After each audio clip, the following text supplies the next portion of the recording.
இந்த அசுத்த ஆவிகள் அவருடைய மைண்டை வந்து கன்ஃபியூஸ் பண்ணி, அவளுக்கே ஒரு குழந்தை பிறந்து இருப்பது போல ஒரு +1 படிக்கிற பொண்ணு, அந்த பொண்ணுக்கு அப்படி ஒரு மனநிலைமையை ஏற்படுத்தி அவரை தலையினை எடுத்து ஆட்டி ஆட்டி காட்டுறா. என் குழந்தை பாருங்க அங்கிள், என் குழந்தை பாருங்க அங்கிள், எனக்கு காட்டுறா. அந்த பிள்ளையை இப்படி நிற்க வச்சு ஒரு ஜெபிச்சு ஒருத்தர் கீழே விழுந்துட்டான். அப்போதான் நான் புரிஞ்சது, இது வந்து சைக்காட்ரிக் ப்ராப்ளம் கிடையாது, ஸ்பிரிட்டோட ப்ராப்ளம். ஆமா, அசுத்த ஆவி இந்த பிள்ளையை வந்து மனநிலவே குழப்பி விட்டு அவளை வந்து வேறொரு காரியத்தில் அவளை கொண்டு போய் நிற்க வச்சிருச்சுன்னு நல்லா தெரிஞ்சுது. நான் அவங்கள்ட்ட கேட்டேன், இந்த பிரச்சனை வந்து இப்படி ஆயிடுச்சு, எத்தனை நாளாக இருக்குன்னு கேட்டேன்னு, போன ஞாயிற்றுக்கிழமையிலிருந்து இருக்குது அப்படின்னாங்க. ஞாயிற்றுக்கிழமை காலையில் சர்ச்சைக்கு வந்துட்டு போனவ தான். அப்போ பாவம் எங்கே இருக்குதோ அந்த இடத்துல அசுத்த ஆவிகள் கண்டிப்பாக இருக்கும். பாவத்தையும் அசுத்த ஆவிகளையும் பிரிக்கவே முடியாது. அசுத்தம் எங்கே இருக்குதோ அந்த இடத்துல அசுத்த ஆவிகள் கண்டிப்பாக இருக்கும். நைட் ஃபுல்லாக வீடியோ கேம் விளையாடிட்டு பகல் ஃபுல்லாக தூங்குறது, ஸ்டடீஸ் போயிடுச்சு, லைஃபே ஒரு மென்டல் மாதிரி ஆகிட்டான். அந்த சாட்டனிக் கேமில் வந்து அது இன்ஸ்ட்ரக்ட் பண்ணுறது அதெல்லாம் கேட்டு கேட்டு இவங்க செய்கிறாங்க. உடனே ஒரு பென்சில் எடுத்துகிட்டு வந்து டேபிள் மேலே வைக்கிறான், வச்சுட்டு என்னை இன்வைட் பண்ணுன்னு அதுக்கு அடுத்து கொடுக்குது. கொடுத்த உடனே இன்வைட்டும் கொடுக்குறான். கொடுத்த உடனே நடந்துச்சு தெரியுமா, அந்த டேபிள் மேலே வைக்கப்பட்ட பென்சில் சுத்த ஆரம்பிச்சிருச்சு. நடந்துச்சு. சுத்தணும்னு பயந்து போய் மொபைலை போட்டுட்டு 2 பேரும் ஓடிட்டானு பயந்து போய். அது ஆவி லைவ் இறங்கிருச்சு. அந்த அளவுக்கு இன்ஃப்ளூயன்ஸ் ஆகுது. ஆமா, கேம்ல விளையாடுறது வந்து சாதாரண கிடையாது.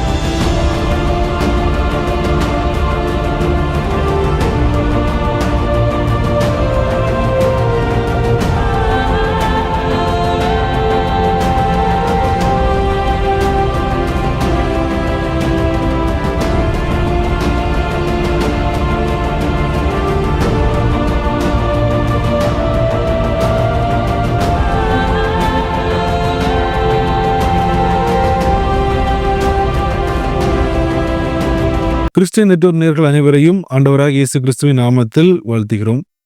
பிசாசின் தந்திரங்கள், பிசாசின் கிரியைகள், இது பற்றி பல எபிசோட்ஸ் நம்ம பண்ணிட்டு இருக்கிறோம்.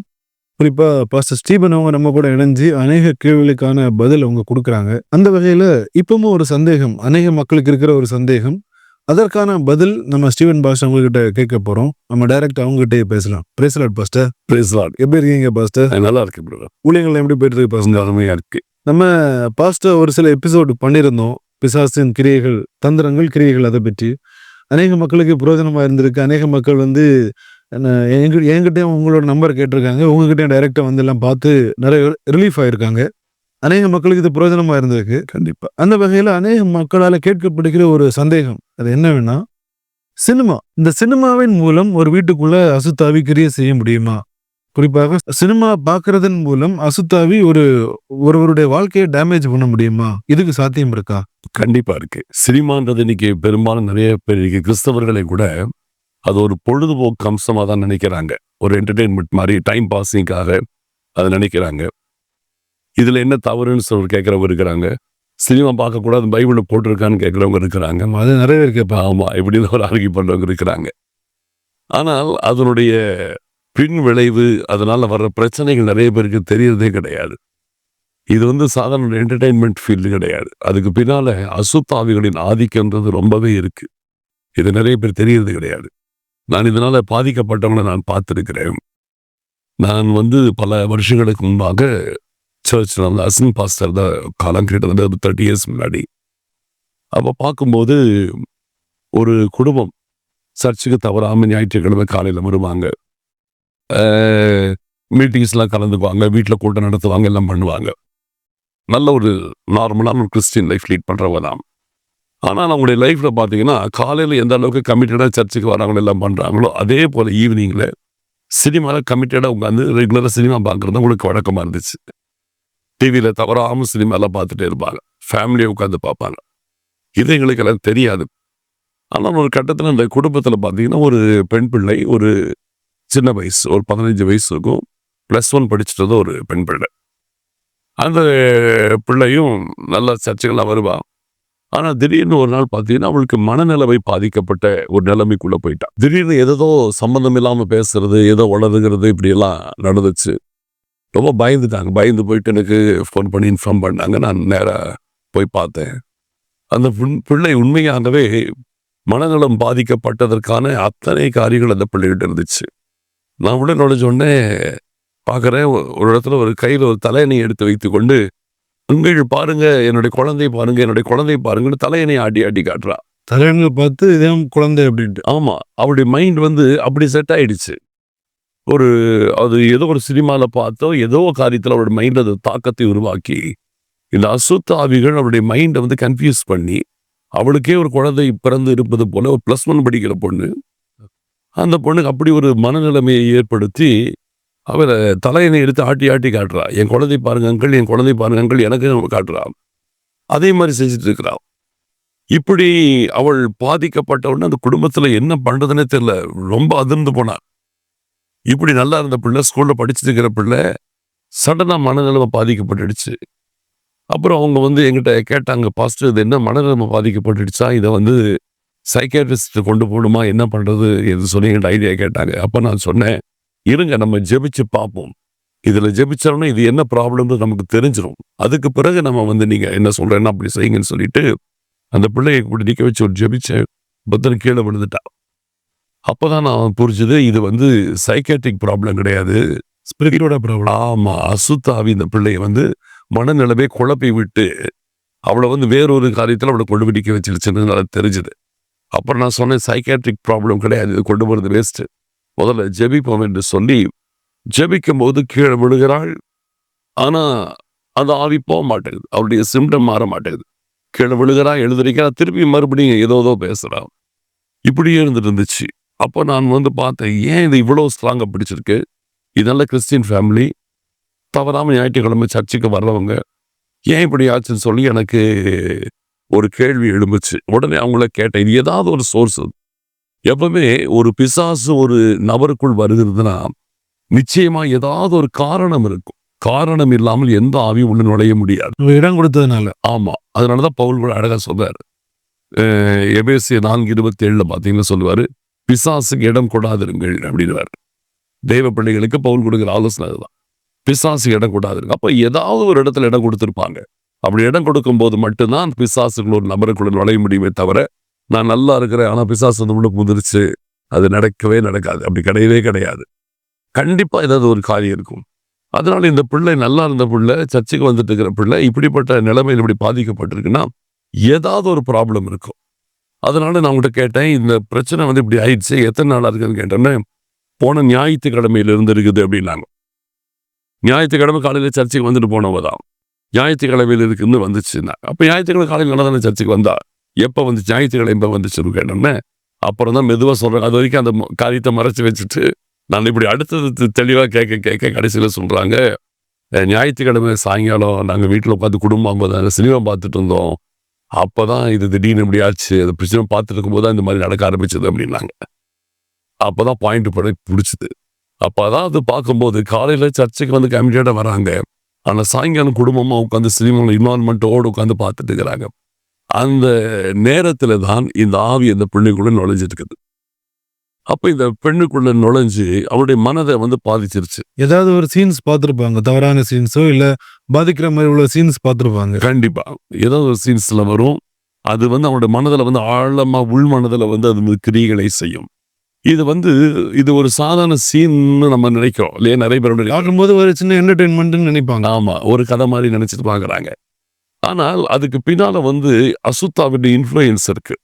ஒரு சினிமாவை வந்து அவங்க தொடங்கும் பொழுதே, இந்த ஆவிகளுக்கான ஒரு அடிப்படையில பின்னணியில தான் இந்த வந்து சினிமாவை தொடங்குறாங்க. அதுல நடிக்கிற நபர்களும் சரி, அதுல இருக்கிற எல்லா நபர்களுமே சரி பார்த்தீங்கன்னா, அசுத்த ஆவிகளோடு தொடர்புள்ளவர்கள் பெரும்பாலும் அதுல இருப்பாங்க. அப்போ ஏன்னா அந்த இடத்துல வந்து பார்க்கும்போது அது வந்து ஒரு சுத்தமான ஒரு ஃபீல்டு கிடையாது இல்லையா? அது பாவம் நிறைஞ்ச ஒரு ஃபீல்டு. அப்ப பாவம் எங்க இருக்குதோ அந்த இடத்துல அசுத்த ஆவிகள் கண்டிப்பா இருக்கும். பாவத்தையும் அசுத்த ஆவிகளையும் பிரிக்கவே முடியாது. அசுத்தம் எங்க இருக்குதோ அந்த இடத்துல அசுத்த ஆவிகள் கண்டிப்பா இருக்கும். அப்போ அத செய்யற அந்த ஃபீல்டுல இருக்கிற அத்தனை பேருக்குள்ளேயும் இருக்கிற அந்த அசுத்த ஆவிகளின் தாக்கம் வந்து அந்த சினிமால மொத்தத்துல அது வந்து அது உள்ள அதனுடைய இம்பாக்ட் இருக்கும். ஓகே. அந்த இம்பாக்ட் இருக்கிறதுனால அத வந்து பார்க்கும்போது இவங்க அத ரசிக்கிறாங்க, அத இன்வால்வ் பண்ணி அதுல அப்படியே பார்க்குறாங்கன்னு வரும்போது, அந்தக்குள் இருக்கிறதான அந்த ஆவிகளின் தாக்கம் வந்து அத பார்க்கிறவங்களுக்குள்ள அது இறங்கிடும். ஆட்டோமேட்டிக்கா. இறங்கிடும். இவங்க வந்து ஒரு வீக்கான சோல், நல்ல ஒழுங்கா ஜெபிக்காதவங்க, ஒழுங்கு வேதத்தை வாசிக்காதவங்க, அப்படி இருக்கும் பொழுது ஆட்டோமேட்டிக்கா அந்த ஆவிகள் உள்ள கிரியை செய்து அவங்கள பொசஸ் பண்ண வாய்ப்பு இருக்கு, வரும். அப்படிதான் இந்த பிள்ளை வந்து பாதிக்கப்பட்டிருந்தா. அப்புறம் நான் ஜெபிச்சு பார்க்குறேன், கீழே விழுகிறாளே தவிர அந்த ஆவி போகவே இல்லை. அப்புறம் நான் பார்த்தேன், இது வந்து சில ஆவிகள் வந்து அப்படி தற்செயலா தானே வந்து பிடிக்கிறதா இருக்கும். சிலதை பார்க்கும்போது ஆண்டவருடைய அனுமதியோடு வரும். அப்போ வந்து அது வந்து ஒரு ஊழியக்காரன் ஈஸியாக ஹேண்டில் பண்ண முடியாது. அங்க வந்து கொஞ்சம் ஸ்ட்ரகிள் பண்ண வேண்டியிருக்கும். ஏன் அப்படின்னு கேட்டீங்கன்னா, ஒரு கர்த்தரை அறியாதவங்களுக்கு ஒரு அசுத்தாவி பிடிக்குதுன்னா, அது வந்து ஒரு அறியாமையில் நடக்கிற விஷயம். இவங்க கர்த்தரை நல்லா அறிஞ்சவங்க, தவறு என்னன்றது தெரியும், பாவம் என்னன்றது தெரியும், எது செய்யணும் எது செய்யக்கூடாதுன்னு போதிக்கப்பட்டிருக்கிறாங்க. அப்போ அதையும் தாண்டி அவங்க அதை செய்யும்போது என்ன நடக்குதுன்னா, இந்த காரியத்திலே இந்த காரியத்திற்கு பின்னால் இருக்கிற ஆவிகள் ஆண்டவரிடத்துல போய் நிற்கும். ஏன்னா பைபிள்லேயே பார்த்தீங்கன்னா, வெளிப்படுத்தல் 12:10 சொன்ன பொழுது, நம்முடைய சகோதரர் மேல் குற்றம் சாட்டும் பொருட்டு இரவும் பகலும் குற்றம் சாட்டுகிறவன் தாழ தள்ளப்பட்டு போனான்னு இருக்கும்.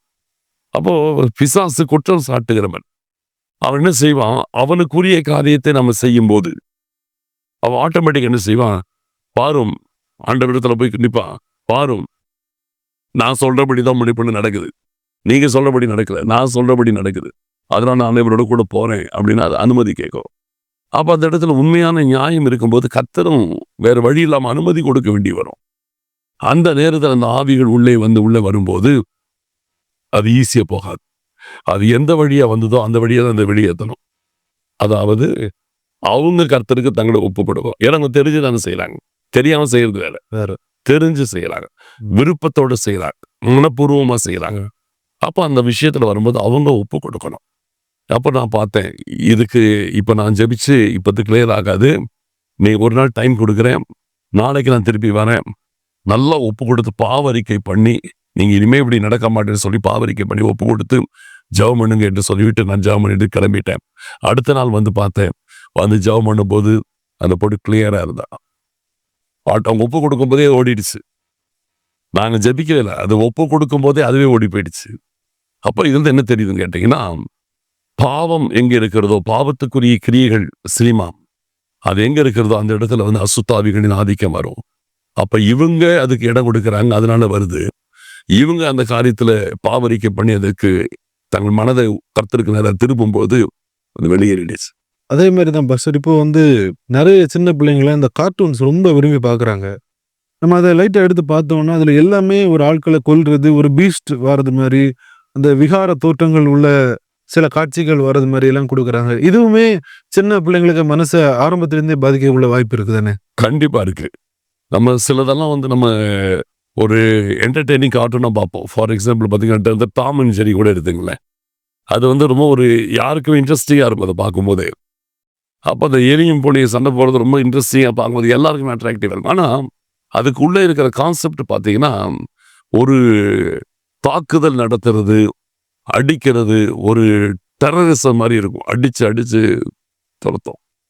அப்போ இது சின்ன பசங்களுடைய மனதில் வரும்போது இப்படிப்பட்ட ஒரு மூர்க்கத்தனமான சுபாவத்தை உருவாக்கும். இதில் சில கார்ட்டூன்ஸ் பார்த்தீங்கன்னா, அதோடைய பேக்ரவுண்டே பார்த்தீங்கன்னா சில ஈவில் ஸ்பிரிட்டோடைய ஃபுல் பேக்ரவுண்ட் இருக்கும். ஸோ அதுக்கு சேனல்ஸே இருக்குது. ஃபார் எக்ஸாம்பிள் பார்த்தீங்கன்னா நிக்லோடியன் அப்படின்னு ஒரு சேனல் இருக்கும். அந்த சேனல் பார்த்தீங்கன்னா அதனுடைய சிம்பிளே பார்த்தீங்கன்னா அந்த ஒத்த கண் போட்டிருக்கும், இலுமினாட்டி சிம்பிள் இருக்கும். அந்த சேனலுடைய சிம்பிளே அதுதான். அது வந்து சில்ட்ரன்ஸ் சேனல், அது நிக்லோடியன். அப்போ அதுலேருந்து வர்றதெல்லாம் பார்த்தீங்கன்னா இந்த பிள்ளைகளை தாக்கக்கூடிய காரியங்கள் அதில் நிறையா இருக்கும். இலுமினாட்டியும் தாண்டி நிறைய பேர் சொல்லியிருக்க கேட்டிருக்கேன். சில சேனல்ஸ் எல்லாமே சேட்டானிக் கண்ட்ரோலில் இருக்குது அப்படின்னு நிறைய பேர் சொல்லியிருக்கிறாங்க. எந்த அளவுக்கு உண்மைன்னு தெரியல. ஆனால் நம்ம பார்க்குற சில காட்சிகள், சில இடங்களில் போகும்போது, சில சின்ன பிள்ளைங்க பார்க்குற காட்சிகளை பார்க்கும்போது ஒருவேளை இருக்குமோன்னு உள்ள சந்தேகமும் வருது. அதான் கேட்குறேன். கண்டிப்பாக. அதாவது பிசாசு ரொம்ப தந்திரசாலி. எல்லா ரேஞ்சில் இருக்கிறவங்களையும் அது கவர் பண்ணுது. எந்தெந்த ஏஜில் உள்ளவங்களை எப்படி கவர் பண்ண முடியுமோ அந்தந்த ரேஞ்சில் உள்ளவங்களை கவர் பண்ணுது, டாப் டு பாட்டம் வரைக்கும். ஆமாம், சின்ன பிள்ளைகளை வந்து கவர் பண்ண அதுக்கேற்ற மாதிரி கார்ட்டூன்ஸில் வருது. வயசில் மூத்தவங்க வரும்போது அவங்களுக்கு ஏற்ற மாதிரி கார்ட்டூன்ஸ் வருது. இன்னைக்கு உலகத்தில் சமுதாயத்தில் சீர்கேடான காரியங்கள் வர்றது எல்லாமே பெரும்பாலான காரியங்கள் இந்த ஃபேஷன்ஸ்லேருந்து பாவத்திலிருந்து எல்லாமே சினிமா உலகத்துல தான் மனுஷனுக்கு அது தாக்கம் வருது. ரெண்டாவது இப்போ உள்ள வீடியோ கேம்ஸ் எல்லாம் பார்த்தீங்கன்னா ஃபுல்லா சுடுறது இந்த பப்ஜி, ஃப்ரீ ஃபயர். ஸோ அந்த சின்ன வயசுலேருந்து அந்த பிள்ளைங்களுக்கு மைண்ட்ல ஒரு டெரரிசம் மாதிரி அது சுடணும், கொல்லணும், அங்கே ஒருத்தர் நிற்கிறான், இங்கே நிற்கிறான், அவனை சுடு இவனை சுடுன்னு அவங்க 4 பேர் கனெக்ட் ஆகி ஸோ அந்த மைண்டே சின்ன வயசுலேருந்தே மாறுது. முன்னாடினா கூட சின்ன பிள்ளைங்க வெளியில் போவாங்க, விளையாடுவாங்க, அப்படி இருந்துச்சு. இந்த காலத்தில் பார்த்தீங்கன்னா ஃபுல்லாக அந்த ஃபோனுக்குள்ளேயே மாட்டிக்கிட்டாங்க, இந்த வீடியோ கேம்ஸ்குள்ள. இதுக்குள்ளமே இன்ஃப்ளூயன்ஸ் இருக்கு. இது ரொம்ப மோசம். இப்போ நீங்கள் நல்ல கேள்வி இப்போ கேட்டீங்க. இந்த கேட்ட கேள்வி ரொம்ப உண்மையானது.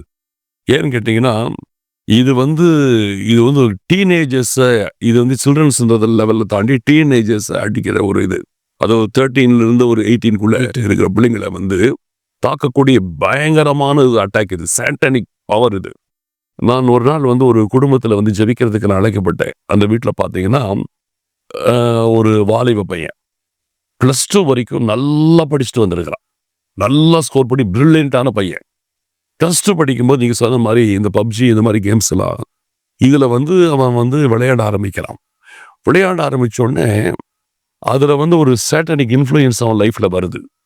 கடைசியில் அவன் விளையாடுறான் அவுட் ஆஃப் கண்ட்ரோலில் போகிறான். ஏன்னா அவங்க அந்த கூப்பிட்ட பொழுது அவங்க என்ன சொல்லி கூப்பிட்டாங்கன்னா, வாங்க பாஸ்டர், அவனை நீங்கள் பார்க்க முடியுமான்னு சொல்ல முடியாது, ஆனால் நீங்கள் வாங்கன்னு சொல்லி தான் கூப்பிட்டாங்க. நான் போய் அந்த வீட்டில் இருக்கிறேன். அந்த பையன் வந்து தூங்கிட்டு இருக்கிறான்றாங்க. ஒரு ரூமில் வந்து டோட்டல் லைட்டெல்லாம் ஆஃப் பண்ணிட்டு இருட்டு ரூமில் பகல் ஃபுல்லாக தூங்குறான். இருட்டு ரூமுக்குள்ள சின்ன லைட் கூட கிடையாது. Whole day. இப்போ வந்து அவன் வந்து ஸ்டடியை வந்து +2ல வந்து எக்ஸாம் எழுதுகிற டைமில் வந்து டிஸ்கண்டினியூ பண்ணிட்டான். படிப்பு போயிடுச்சு. Totally addicted. காலையிலிருந்து நைட்டு வரைக்கும் பகல் ஃபுல்லாக தூங்குறது. சாப்பாட்டுக்கு கூட எழுப்பி அந்த ரூம் கொண்டு போய் கொடுத்தா சாப்பிடுவான், இல்லைன்னா அதை கூட சாப்பிட மாட்டான். ஹோல் டே தூங்குறது. நைட்டு சாயங்காலம் 6 மணி ஆச்சா ஃப்ரெஷ்ஷாக எழுந்திரிப்பான், குளிப்பான். ஹோல் நைட் வீடியோ கேம் விளையாடுவான். நைட் ஃபுல்லாக வீடியோ கேம் விளையாடிட்டு பகல் ஃபுல்லாக தூங்குறது. ஸ்டடீஸ் போயிடுச்சு. லைஃபே ஒரு மென்டல் மாதிரி ஆகிட்டான். இப்போ அவனை வந்து யார் வந்து அவனை சந்திக்க முடியாது. ஒரு ஊழியக்காரன் வரேன்னா அவனை சந்திக்க முடியாது. நான் வந்திருக்கேன்னு போய் கூப்பிடுறாங்க, வர முடியாது அப்படின்னு விரட்டுறான் அவங்க அப்பா அம்மாவை. வெளியில் வர முடியாதுன்னு திட்டுறான். அப்போ அவங்க கடைசியில் அவனை வந்து வெளியே கொண்டு வரவே முடியல. என்னால் அவனை பார்க்கவே முடியல. அதாவது அவனுடைய வாழ்க்கையே போச்சு. டே ஃபுல்லாக தூங்குறது, நைட் ஃபுல்லாக கேம் விளையாடுறது, ஸ்டடீஸ் போச்சு, லைஃபே போச்சு. அதே போல இன்னொன்று நீங்கள் கேள்விப்பட்டிருப்பீங்க, இந்த ப்ளூ வேல் ஒரு ஆமா, இது சொல்லும்போது எனக்கு அது ஞாபகம். தற்கொலைக்கு நேராக தூண்டி. ஆமா, எத்தனையோ பேர் தற்கொலை பண்ணிருக்காங்க. அந்த அளவுக்கு அது இன்ஃப்ளூயன்ஸ் பண்ணக்கூடிய. அதுபோல இது வந்து இன்னைக்கு வந்து சிலருடைய வாழ்க்கையை ஸ்பாயில் பண்ணிடுது, சிலரை தற்கொலை பண்ணி சாக வைக்குது, படிக்கிற பிள்ளைங்களுடைய படிப்பையே டோட்டலாக டேமேஜ் பண்ணிடுது. இது இன்னைக்கு நிறைய நடக்குது. சில பிள்ளைகள் சைக்கோத்தனமாயிடுறாங்க, அவங்களுக்கு டென்ஷன் அதிகமாகுது. ஆமா, நான் கூட ஏன் இந்த கேள்வி கேட்டேன்னா, ஒரு 5-6 வருஷம் முன்னாடி நான் கூட ஒரு வாட்டி இந்த பப்ஜி விளையாடி பார்ப்போம்னு என் ஃப்ரெண்ட்ஸ் கூட விளையாடினேன். ஒரு சில மாதங்கள் விளையாடிட்டு இருந்தேன். ஒரு டைமுக்கு மேலே போகும்போது நமக்குள்ள தேவையில்லாத கோபங்கள் வருது. ஏன்னா வீட்டில் ஏதாவது அப்பா அம்மா ஏதாவது சொன்னாலோ நம்ம அந்த கேமை விட்டு வெளியே வர முடியல. ஸோ அவங்க நம்மளை திட்டுறாங்க, நம்ம மாறி பேசுகிறோம். அது ஒரு வித்தியாசமாக இருந்துச்சு. ஒரு டைமில் எனக்கே தோணுச்சு, இது ரொம்ப ராங்காக இருக்கு. அப்புறம் நான் எல்லாத்தையும் விட்டுட்டேன். ஸோ அதுக்கப்புறம் நம்ம வெளியில் வந்து பார்க்கும்போது நம்மளை விடவும் கொடூரமாக நிறைய மக்கள் அதில் பாதிக்கப்பட்டிருக்காங்க, வாலிபர்கள். இப்போ கூட பார்க்கும்போது அப்படிதான். எந்த ஒரு வாலிபனை பார்த்தாலும் ஃபோனும் கையும் தான். வீட்டுக்குள்ளே போனாலும் அப்படிதான். நீங்கள் சின்ன பிள்ளைங்களை பார்த்தீங்கன்னா கூட அவங்களுக்கு சாப்பாடு விட்டணும்னா கூட இந்த காலத்தில் ஃபோன் இல்லைன்னா டிவியை பார்க்க வைக்கிறாங்க. அப்படியே இப்போ டீனேஜர்ஸுக்கு வந்து அவங்க வீடியோ கேம்ஸில் இருக்கிறாங்க. பெரியவங்களுக்கு வந்து அவங்க ஃபுல்லாக சினிமாவில் இருக்கிறாங்க. ஸோ எல்லா டைப்லையும் நீங்கள் சொன்ன மாதிரி அந்த சாத்தானுடைய கட்டு, அந்த பாண்டேஜ் எல்லா டைப்பையும் பிடிச்சி வச்சிருக்கு. ஆமாம், இதில் நீங்கள் சொல்கிறதுனால இன்னொரு சொல்கிறேன். இதை பார்க்கறதுனால சாத்தானுடைய இன்ஃப்ளூயன்ஸ்ன்றது நம்ம நினைக்கிறோம் இல்லையா? இதையை தாண்டி ஒரு சம்பவத்தை நான் பார்த்துருக்கேன். எங்கள் சர்ச்சில் நடந்துச்சு. எங்கள் சர்ச்சில் ஒரு பிலிவர் வீட்டில் பிள்ளைங்களை இப்போ தான் நீங்கள் சொன்ன மாதிரி பிள்ளைங்களுக்கு இன்னைக்கு டாய் செய்வது மொபைல் தான். பசங்கிட்ட மொபைல் ஃபோன் கொடுத்துட்றாங்க. வீட்டில் வந்து 2 பசங்க, ஒரு பையன் 5-6 வயசு பையன், இன்னொருத்த வந்து ஒரு 3-4 வயசு பையன், 2 பாய்ஸ், சின்ன பசங்க, 6 இயர்ஸ் 3 இயர்ஸ். அந்த பசங்க 2 பேர்ட்டு வந்து மொபைல் கொடுத்துருக்காங்க. இந்த பசங்க வந்து அந்த ஏஜ்லேயே இந்த கேம்ஸ் எல்லாம் விளையாடுறதுக்கு கற்றுக்கிட்டு போகிறாங்க. ஏதோ ஒரு சாட்டனிக் கேம் விளையாடுறாங்க. அந்த சாட்டனிக் கேமில் வந்து அது இன்ஸ்ட்ரக்ட் பண்றது அதால கேட்டு கேட்டு இவங்க செய்யறாங்க. அப்போ அந்த சேட்டனி கேம்ல என்டர் ஆயிட்டாங்க. என்டர் ஆயிட்ட பிறகு அது சொல்லுது, இதை செய்ய அதை செய்யன்னு சொல்லுது. இவங்க அப்படியே ஃபாலோ பண்ணிட்டே வரானுங்க. அப்புறம் ஒரு கட்டத்துல அது சொல்லுது, நீ என்னை இன்வைட் பண்ணினா நான் உங்ககிட்ட வருவேன் அப்படின்னு அது வந்து ப்ராமிஸ் பண்ணுது. அழைப்பு கொடுக்குது. அழைப்பு கொடுக்குது, நீ என்னை இன்வைட் பண்ண நான் வருவேன் அப்படின்னு அவங்களுக்கு வந்து ஒரு வாய்ப்பு கொடுக்குது. உடனே அவங்க என்ன பண்றாங்க, இந்த பசங்களை பாருங்க, சின்ன வயசு 6 வயசு 3 வயசு. அவன் உடனே என்ன செய்யணும்னு கேட்கறான். உன்னை கூப்பிடுறத என்ன செய்யணும்னு, நான் வர்றதை உனக்கு காட்டுவேன் அப்படிங்குது. இவன் எப்படின்னு உடனே அடுத்து கேட்கறான். கேட்ட உடனே ஒரு பென்சில் எடுத்து டேபிள் மேல வை, அப்புறம் என்னை இன்வைட் பண்ணு அப்படின்னு சொல்லி அதுக்கு கொடுக்க சொல்லுது. உடனே ஒரு பென்சில் எடுத்துட்டு வந்து டேபிள் மேல வைக்கிறான். வச்சுட்டு என்னை இன்வைட் பண்ணுன்னு அதுக்கு அடுத்து கொடுக்குது. கொடுத்த உடனே இன்வைட்னு கொடுக்குறான். கொடுத்த உடனே என்ன நடந்துச்சு தெரியுமா? அந்த டேபிள் மேல வைக்கப்பட்ட பென்சில் சுத்த ஆரம்பிச்சிருச்சு. ஓகே. நடந்துச்சுங்க. டேபிள் மேல வைக்கப்பட்ட அந்த பென்சில், அந்த பையன் கூட வச்ச பென்சில் அப்படியே கிர்ன்னு சுத்துது. அது ஆவி இறங்கிடுச்சு. ரியலாவே லைவா ஓகே. சுத்தணும்னு பயந்து போய் மொபைல போட்டுட்டு 2 பேரும் ஓடிட்டானுங்க பயந்து போய். அது ஆவி லைவா இறங்கிடுச்சு. அந்த அளவுக்கு இன்ஃப்ளூயன்ஸ் ஆகுது. ஆமா, கேம்ல விளையாடுறது வந்து சாதாரணம் கிடையாது. லைவன் ஆவி இறங்கி தாங்க வந்ததை வந்து காட்டுது.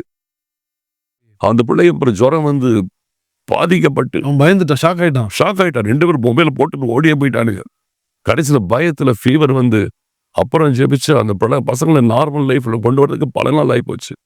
அதை பத்தி நினைச்சாலே ஓடு கத்தி அழுகிறானுங்க. அந்த அளவுக்கு சைக்கலாஜிக்கலா பாதிக்கப்பட்டானுங்க. சின்ன பசங்க இப்படி அசுத்தாவிகள் அவங்க வாழ்க்கைக்குள்ள வந்து அந்த நேரடியாக அவங்களோட இன்விடேஷனை வந்து அந்த அளவுக்கு பாதிக்கிற அளவுக்கு இந்த கேம்ஸ் வந்து அவ்வளோ இன்ஃப்ளூயன்ஸ் பண்ணுது. அது அவ்வளோ டேஞ்சரானது. இது இப்போ இந்த எல்லா விஷயத்துக்கு பேக்லயும் ஸ்பிரிட்டோட கண்ட்ரோல் கண்டிப்பா இருக்கு.